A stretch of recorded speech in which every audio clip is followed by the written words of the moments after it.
Good morning, everybody, and welcome to Rohi's Idea Exchange. Today, we are going to be hearing from two organizations, and that is the Kwantlen Polytechnic University, joining us from British Columbia, and also the Perimeter College. I have to make sure I get their name right here. Perimeter College at Georgia State University Retiree Association, joining us from Decatur, Georgia. And I want to welcome those organizations. I also, before we get started, would like to let everybody know that we will be taking questions via chat this morning. Gray Kraus is going to be our moderator this morning, and will be sending those questions on to our presenters. If you are having any audio difficulties, please listen by phone, and the phone number is right here on this opening slide. I will let you know, as I mentioned, that our presentations will be recorded. However, after the presentations, we'll be moving into breakout rooms, and those breakout rooms will not be recorded. So I am going to stop sharing my screen for just a moment here. And I would like to then let you know what our schedule is going to be today. So as I mentioned, we'll be hearing from our two organizations this morning. Each organization, and I'll let them introduce themselves, our presenters from the organizations. They'll each have about 15 minutes to tell you a little bit more about their organizations and what they've been doing that's been successful during the pandemic. And then we'll have about 5 minutes for Q&A. You may go ahead and submit your questions into the chat during their presentations, and Gray Kraus from Emory University, who is our moderator this morning, will relay those questions to our presenters. Alternatively, you can use the raise hand function during the Q&A time. So you can do that either way if you would like. I will be giving the presenters a little bit of a notification when they have about 5 minutes left. So you'll hear a little chime. That's just for our presenters. So that's what that will be. And we will, after the presentations, break into breakout rooms. And we have facilitators that will be moderating those breakout rooms and keeping the conversation on track. And then we'll be taking notes so that we can send those notes out to everybody following the presentations. So at this point, I would like to ask our presenters from Kwantlen Pacific to join us. Gray will be spotlighting their videos, and they will be sharing their screens with you. So welcome. I'll let you introduce yourselves.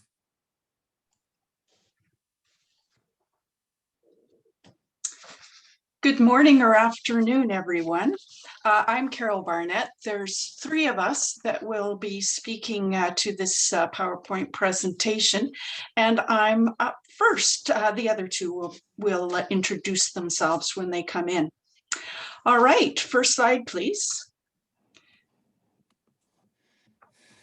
Kwantlen Polytechnic University is quite a mouthful to say. So locally, we're usually referred to as KPU or simply Quantland. We're located in the southern part on the west coast of British Columbia and right across from Washington State. The name Quantland is taken from one of the indigenous tribes that have inhabited the area for thousands of years. We like to acknowledge our indigenous background. We work, study, and live in a region south of the Fraser River, which overlaps with the unceded traditional and ancestral lands of the Kwantlen, Musqueam, Katsi, Semiahmoo, Tsawwassen, Keikit, and Coquitlam peoples. Next slide, please. As you can see from the slide, KPU is celebrating its 40th anniversary this year. It is a provincially funded post-secondary institution, and it started quite modestly in 1981 in portables and just available buildings to serve a very rapidly growing area just outside of the city of Vancouver. The institution evolved and grew quickly, with 3 campuses built in the 1990s, and then 2 more were acquired more recently. Each year, KPU offers a wide range of programming from 5 campuses to about 20,000 local, national, and international students. Students are attracted by small class sizes, excellent teaching, and applied learning. Next slide. These are the 5 campuses. Each of these campuses have specialized facilities such as workshops and laboratories, as well as classrooms and offices. Each of them have program emphasis, but also have general courses as well. Next slide. This is where the campuses are located. You can see Vancouver at the top left, just to orient everyone where we are. So just outside of Vancouver, in what is really anything from urban, suburban, and also rural areas. You can see that also our campuses are quite widely spaced. Obviously, transportation between them has been a bit of an issue over the years. Now there's shuttle buses that take students and staff as well as faculty back and forth, which has helped considerably. Next slide. Credentials span from certificate to 4-year degrees. There's extensive laddering in between program areas. Many courses can be transferred to other institutions located within British Columbia. On the right of your slide, you can see the program areas that are offered. Arts, the humanities, as well as business programs take up the bulk of our student body. But there are also programs in health sciences, science, horticulture, trades, which is both building as well as automotive, design, and then we have unique programs such as brewing, journalism, farrier, macrotronics, farm school, and there are a few more. We also have extensive programming in continuing professional studies. That's the sort of continuing studies program, as well as academic and career preparation. I'll now pass on the presentation to Alice. Hello, Alice McPherson, and I am a retiree, but I've also had so much fun at KPU. I went back and I'm a contract instructor again. So I'm going to talk a little bit about organizing the KPU retirees.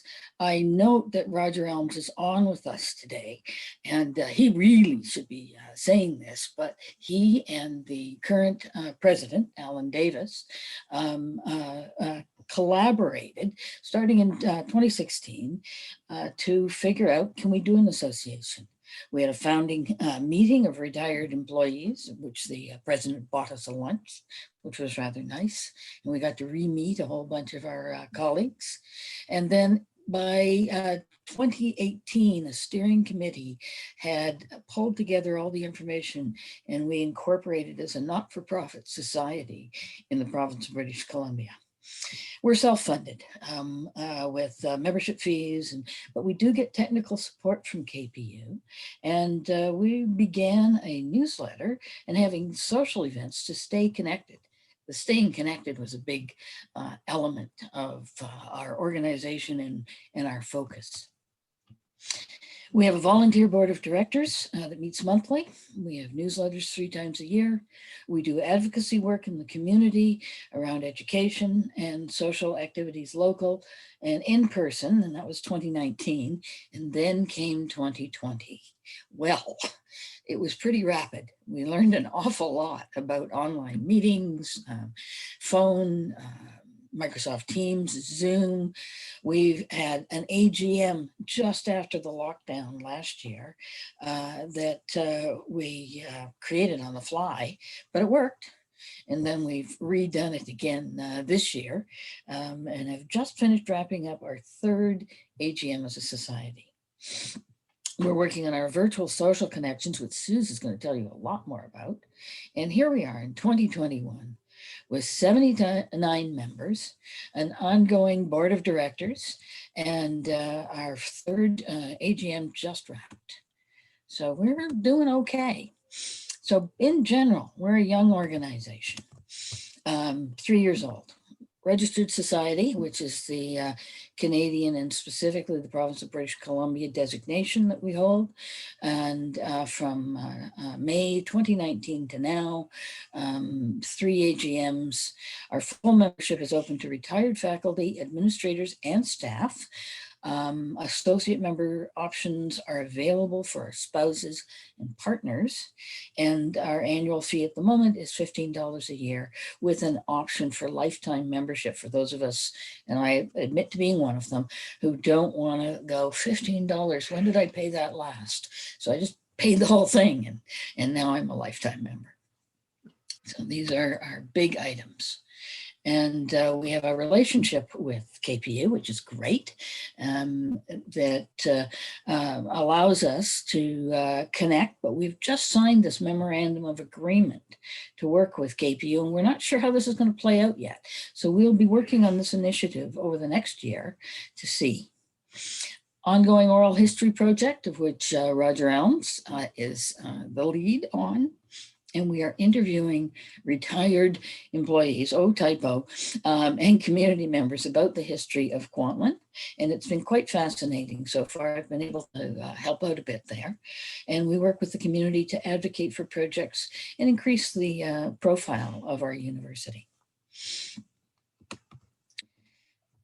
And our communications, this is pretty much my wrap up here, is a newsletter, and I'm the newsletter editor. We send this out 3 times a year, 12 to date, and PDF, so we don't have a cost for postage, and it seems to be working for us. So there, you're welcome to take a look at it. All of our issues are online. And as events come up or other timely information, we send this out by email to our members, and we have a list of friends. And those are people who decided maybe now is not the time to become a member, but they still want to stay connected. So we have that as an option for them. And now I'm going to hand over to Suze, because Suze is in charge of our events. Over to you, Suze. Thank you, Alice, and thank you, Carol. So I put myself forward as a member at large on our small organizations board, and the word events came up, and so now daily I get to choose in my mind what event I might develop for the group. And so I think it was really the pivot, brand new to all this, and the pivot that started it all. Next slide, please, Alice. The intention, of course, is to have our events be the social aspect of our organization, as that is clearly one of the driving forces. We've had a number of events since we began 3 years ago. The usual events that other organizations have spoken about, winery tours, walking tours, certainly enjoying our geographic area in Vancouver, historic places, all of them either including a social event or ending with a lunch at a local brewery or something to catch up with each other.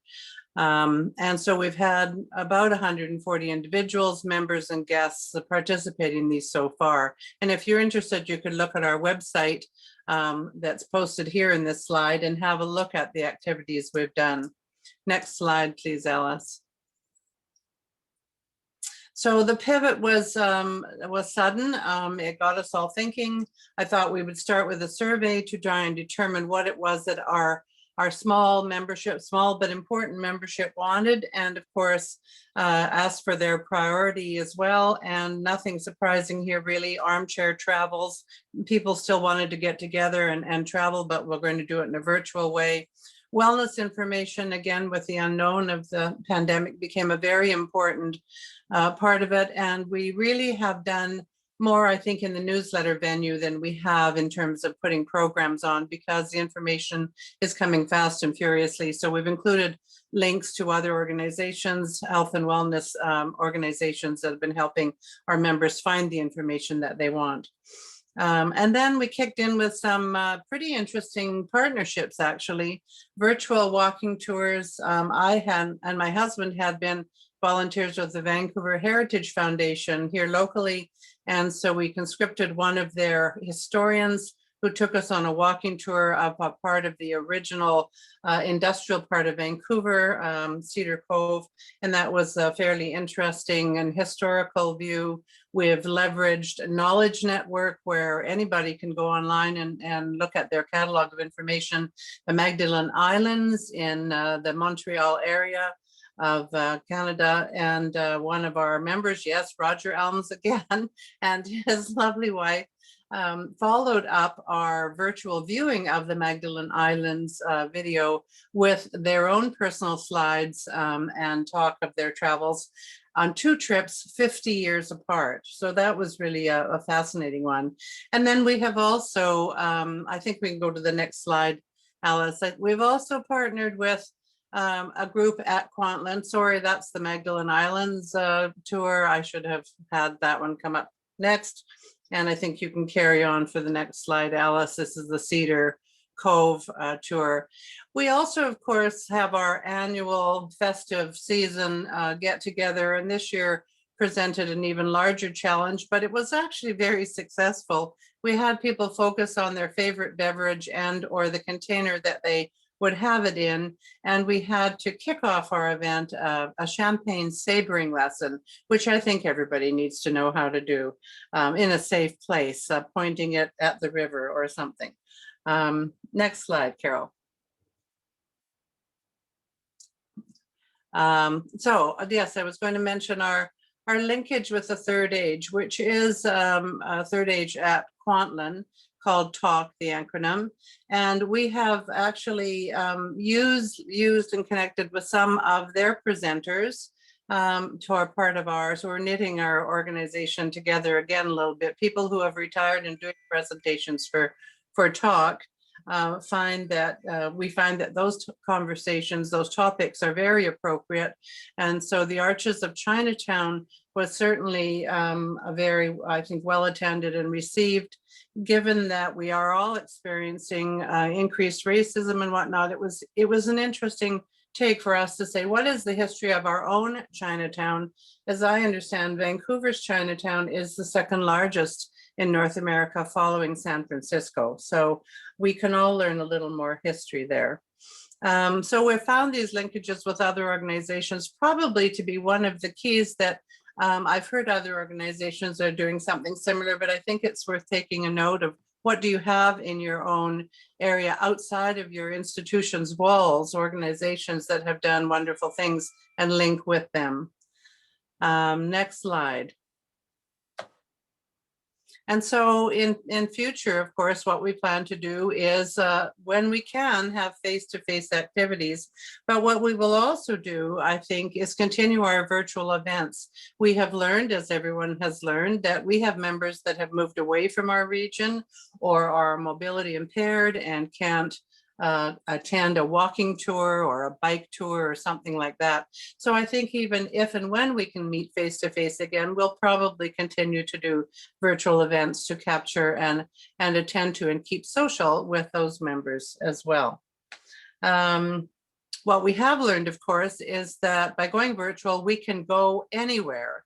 And so our most recent event was a trip to Menton, France, with a friend of our organization who winters there, and this year chose to live the year there because of being in isolation. And the next follow-up to that, because she happens to be a juggler as well, is when we can be face-to-face, we may all learn how to juggle at our next picnic. And so the event today that you all need to think of course, is Earth Day. It is Earth Day, and so I'm going to ask you all to think about how you're helping our environment and moving forward to protect it. And I think that concludes what I have to say. I heard a ding in there somewhere. Wonderful. Thank you so much. What a great schedule of programs you've put together in just 3 years. What a wonderful start for KPU and a wonderful continuation. And I hope that you have found your membership in Arohi to be valuable in developing your new organization. So thank you so much for sharing. We do have a couple of questions, and I'll have Gray relay those and remind everybody that if you have questions, go ahead and put it in the chat or raise your hand. Okay, one question was what the fee for a lifetime membership is. Oh, it's prorated depending on how old you are. And it's actually on our website, and I don't have it all the prorating in my head, but we did it on the basis that the younger you were, the more that you got to pay. And we looked at it as it's about a 10-year fee, comparatively speaking, but it gets lower as we get older. We're very aware of that mortality. Yeah. And there's a mention of advocacy work in the community. And so there was a question about what types of advocacy work have you done? Carol, do you want to answer that? Okay, the primary advocacy is through an ongoing issue that the colleges that were started back in the 80s were funded differently than the research universities in our area. And as we've moved forward and become a university, the funding difference is still in place. So we're basically making sure that people are aware of that. And of course, also that we need more spots for post-secondary education in the area that we represent. It is the fastest growing area in British Columbia in terms of population. The number of potential students for post-secondary education is ginormous. And so it's just an ongoing rattling of the cage to make sure that our gracious provincial government doesn't forget that we need funding just like everybody else. And then one question is, do you have any full or part-time staff, or is it all volunteer? And then how is your membership divided between faculty and staff? Okay, I speak to that, if that's okay. We have no funded positions, although in certain circumstances, we can call on an administrative assistant to assist us with a couple of things, but pretty much everything we do is on our own. We do have access to technology. We use the KPU Zoom instance as our meeting platform at this point. We have space on their website for our web pages, and we have an email address through the institution, but that's pretty much the support that they are giving us. We're hoping with our memorandum of agreement that we will learn more, and Carol could speak a bit to that. That's another piece.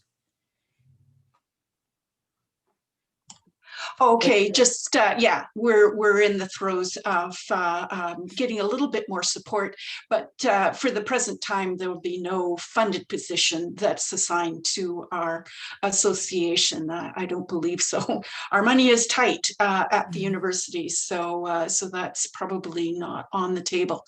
The other question was, oh, sorry, I've been reading the chat and I missed the second part of that.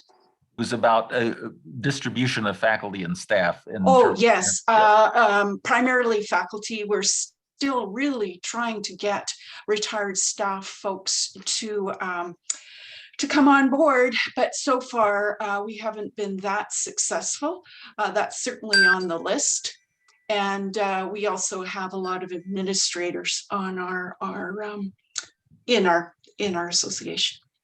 Great.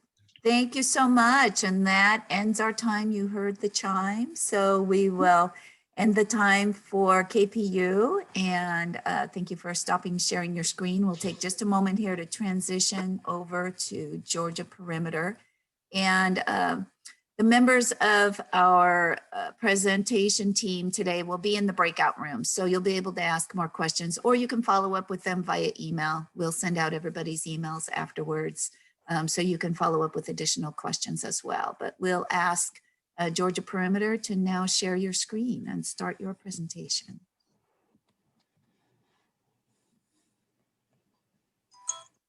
And you'll have to unmute yourselves as well.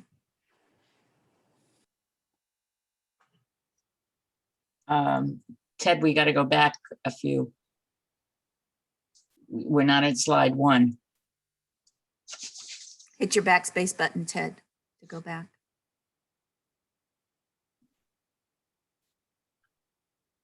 There we go. Good morning and afternoon, ladies and gentlemen. My name is Mary Ann Errico, and I am the current president of our Retiree Association. And my co-presenter will be Ted Wadley, who is the past president. You notice that I did not say the name of the organization, because as you look at the screen, you can see what a long name it is. And the long name does reflect the complicated history of our organization. Perimeter College was merged with Georgia State University several years ago. So right now, our official name is DeKalb College, Georgia Perimeter College at Georgia State University Retiree Association. Ted? Ted, you're muted. Okay, good. I will be very brief about that, but we do have many members who retired from DeKalb College. It was known as DeKalb College for over 30 years. Some of us spent most of our career at DeKalb College and then retired, for example, from Georgia Perimeter College. It was known as Georgia Perimeter College for about 10 years. And then finally, 5 years ago, we were consolidated into Georgia State University downtown. We're now one of 11 colleges in Georgia State University. The other 10 are downtown. The College of Arts and Sciences, the College of Business, the College of Education, the College of Law, and so forth. So their identity was very much as a large urban university. And now we've joined with our 5 campuses, which are in suburbs and exurbs of Atlanta. I think the closest one is about 15 miles from downtown, and we do have one that's 50 miles away. So it's kind of hard sometimes for the members who retired from an institution that has changed so much and is no longer an independent institution. The Retiree Association has been fairly successful. We just celebrated our 10th anniversary a little over a year ago. And until a little over a year ago, we had been holding 4 meetings a year, 4 in-person meetings a year with speakers and programs. We had an annual holiday luncheon that everyone enjoyed. And then we had field trips and activities throughout the year. We also, wrote and compiled ourselves a newsletter that was then printed and mailed with college support twice a year. The Retiree Book Club has been very successful and holds 10 meetings a year. And until a year ago, they were at an inexpensive restaurant for lunch. Also, over that 10-year period, we had had several fundraisers and donation campaigns and raised enough money to endow a scholarship for students at the college.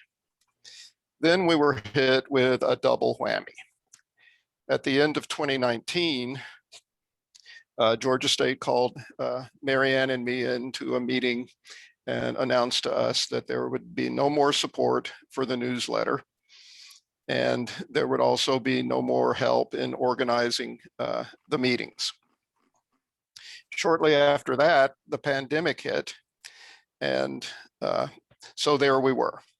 And that's basically what this presentation is about. Like many retiree organizations around the country, there has been a core group that's been involved since the beginning and is in need of replacement. So Mary Ann stepped up. And now I'll transfer back to her. Okay. Okay. We see ourselves as having some success in rough times. We have been told that we were one of the first groups to get on Zoom.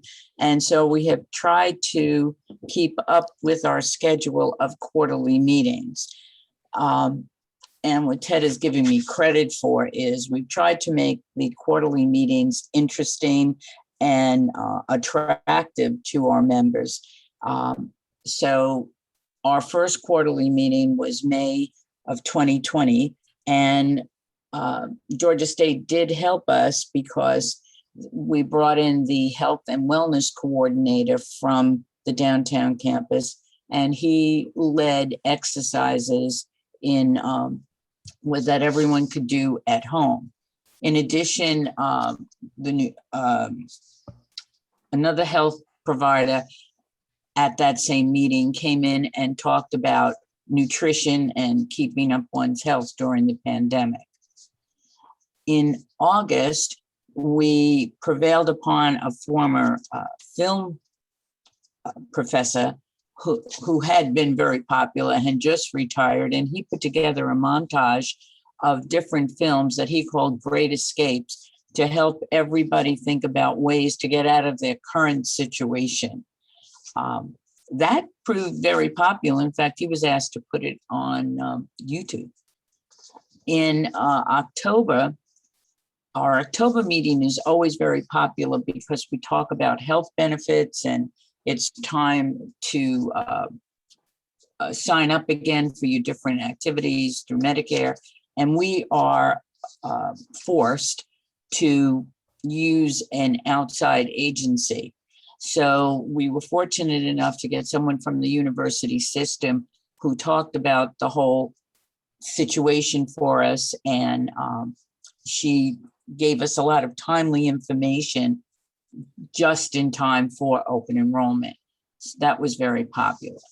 And then in February, one of the advantages of Zoom, obviously, is that people from all over can join. And I think that's been a silver lining for us. So one of our members has retired to Ecuador. So she and I talked a little, and I asked her to be the presenter for February.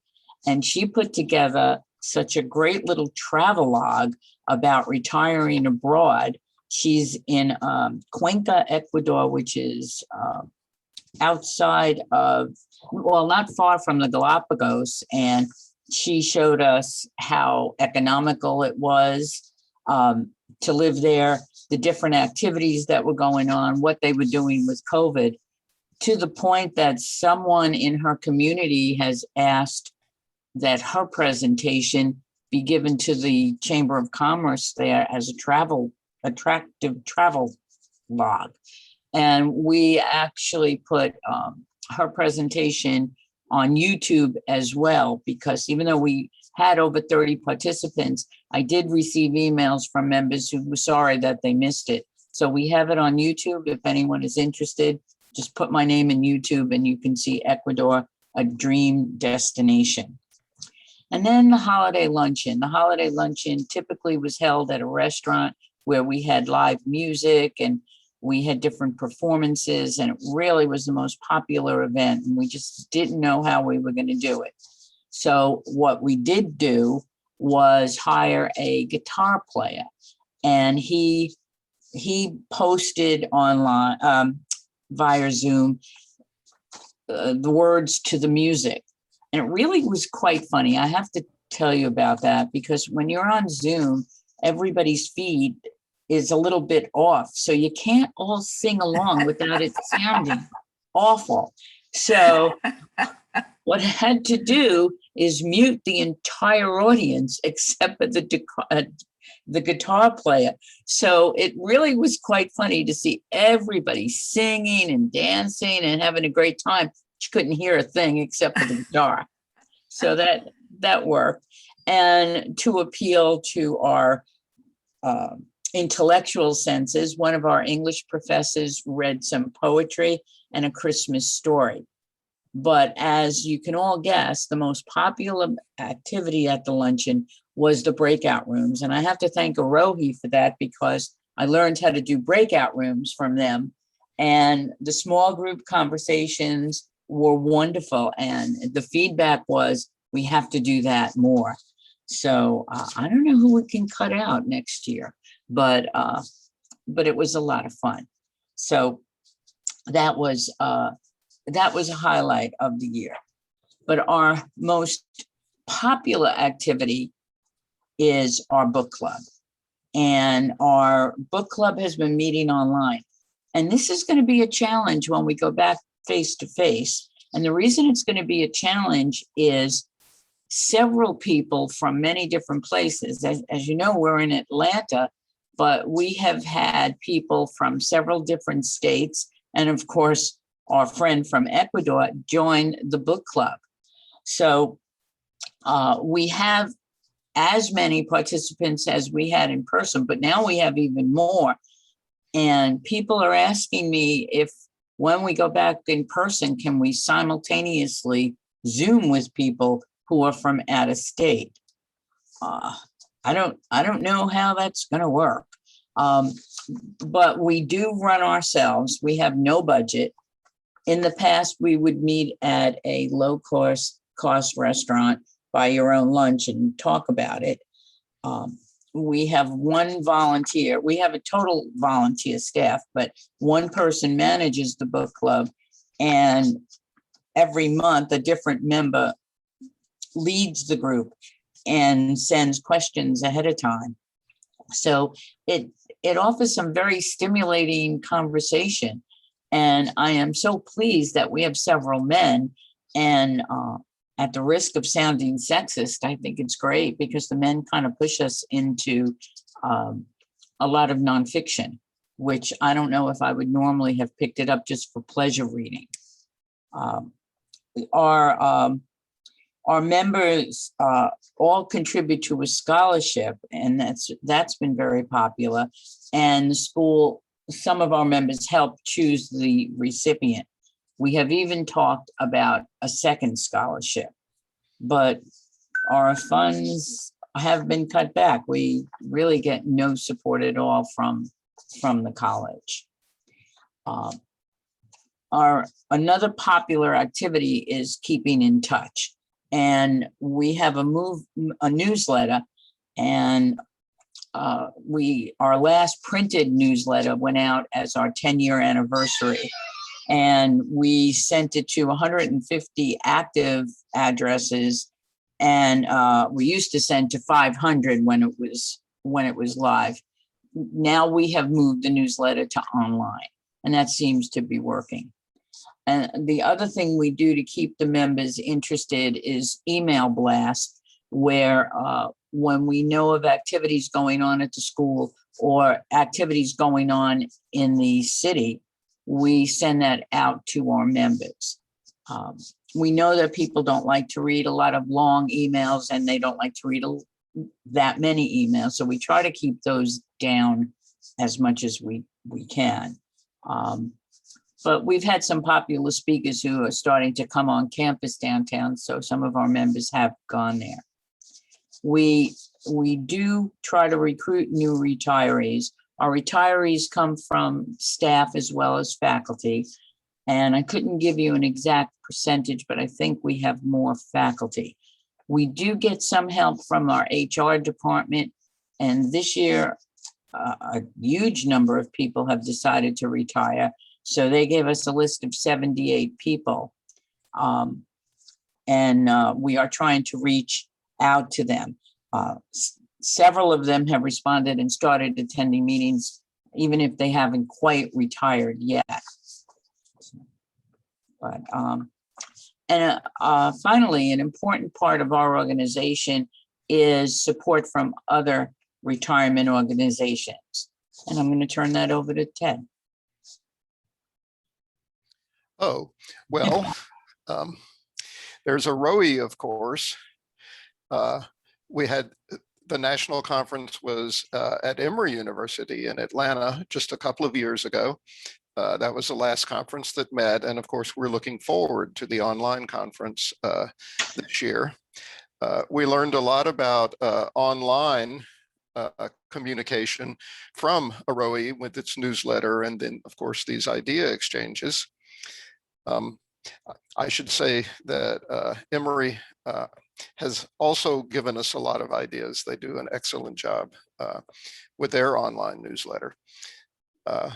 In Georgia, we're lucky to have two organizations which support higher education retirees throughout the state.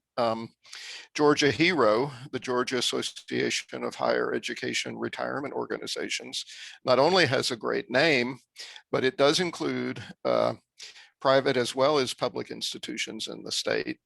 And Georgia HERO has also moved to online meetings. And so we're still able to share ideas with other institutions around the state. And also it's a very good group of people who, many of whom know each other and work with each other, even when we were working in statewide organizations. The University System of Georgia set up a retiree council, which is very, very nice. There's a faculty council for faculty who are working at the colleges and universities around the state. There's a staff council for the staff members.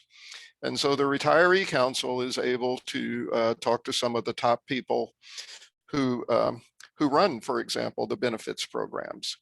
And it's also able to advocate for the retirees. The retiree council advocates for healthcare benefits, for continued library privileges, for use of fitness and other activities on the campuses, even for parking for retirees, so that they can stay in touch with the campuses where they had spent their careers. It plays a huge role in communication, not only from the top down, although that does tend to happen in the university system, but also up from us to advocate for our situation and for our benefits, and to explain to the members, you know, how they can take advantage for the programs that are offered. So that's about it. Marianne, would you wrap it up? Sure. Well, just to wrap it up and give you some main points, the silver lining of the pandemic is that we have learned to use Zoom. We can now get the meeting started within 5 minutes rather than 20 as when we first got onto Zoom. And I think Zoom has been great for those people who don't like to travel. And if you've ever been to Atlanta, you know how bad the traffic is. So a lot of people are very appreciative that we have online meetings. We are lucky enough that we can find speakers who are retired. And we have a lot of talent in Atlanta. For instance, for our next meeting, a professor from Emory is going to speak to the perimeter retirees about the Southern monuments, which is very topical for those of us in this area. So we also have someone who's involved with Atlanta Botanical Gardens who would like to do some speaking. Another main point is we have been able to socialize online. And as I said earlier, the breakout rooms are very popular. And sometimes in a regular meeting, if people wish to stay on after the meeting, I've been able to conduct breakout rooms for them. We also feel that Zoom and the pandemic year has helped us maintain communication. It has helped us to cultivate email contacts. We have used it to recruit new members, and we've been able to attend different organizations to get support.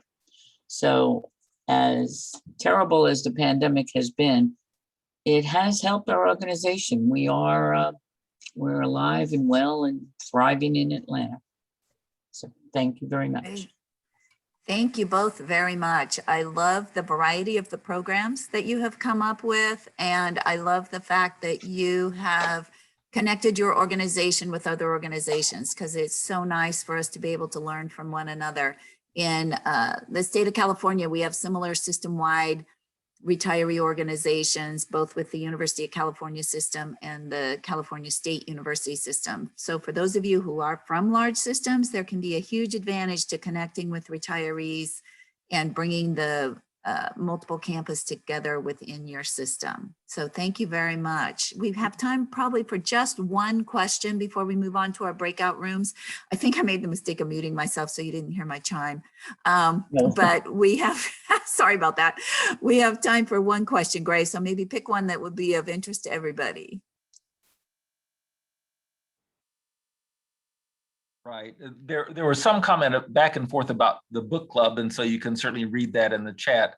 I think one question of interest, you mentioned that you're raising money for a scholarship, and maybe a second. Who is it who gets the scholarship? It's usually awarded to a perimeter student, and the person is chosen by committee. So three retiree members join a committee with current people.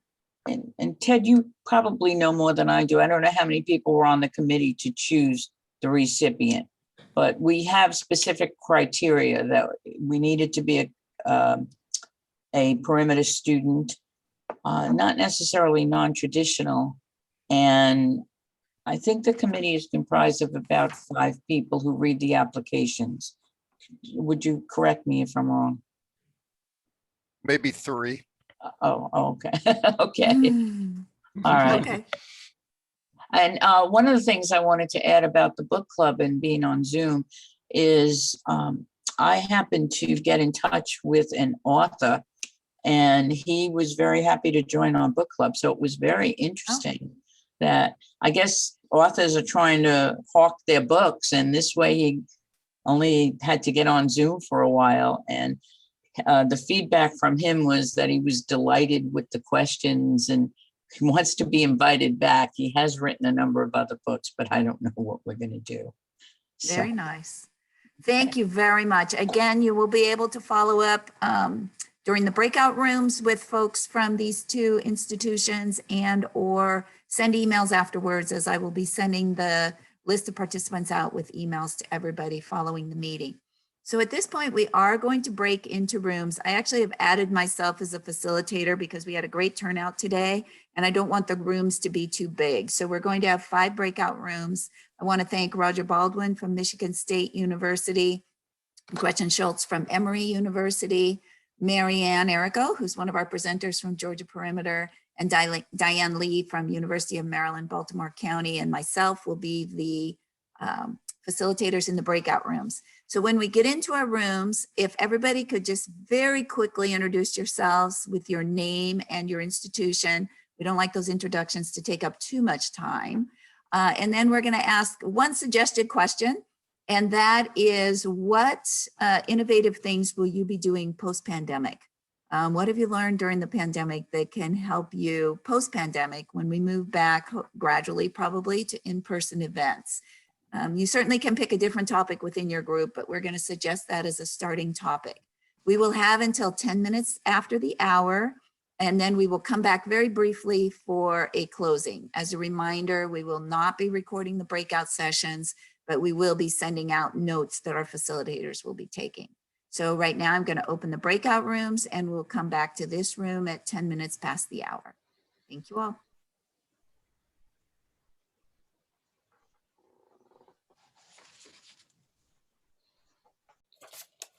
Welcome back, everybody. I hope you had good discussions in your breakout rooms. I know it's never enough time, and we always want to talk more than that. And I've never gotten quite used to the abruptness with which Zoom brings us back to our main session. So I always apologize to people about how quickly you're cut off.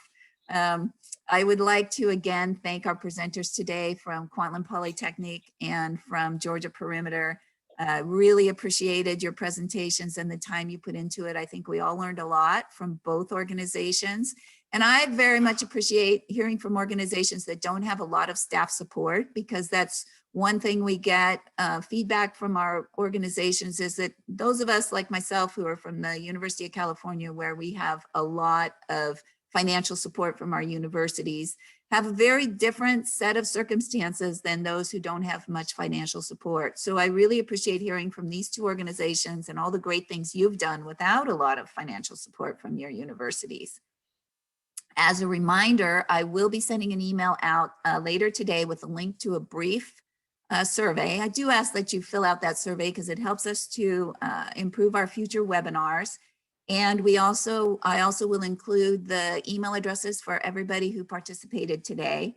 I will early next week probably send the link to the video as well as the facilitator notes. And again, we'd like to thank all of our facilitators, our presenters, and our moderator today. And with that, I will say goodbye and thank you all for participating, and hope to see you again at future events and at our virtual conference coming up in October. Thank you all. Thanks, Sue. Thanks, Very Greg. much. Thanks, Bye, everybody. everybody. Thanks, You can- everybody. Everybody wave goodbye. Bye. Bye-bye. Not anymore.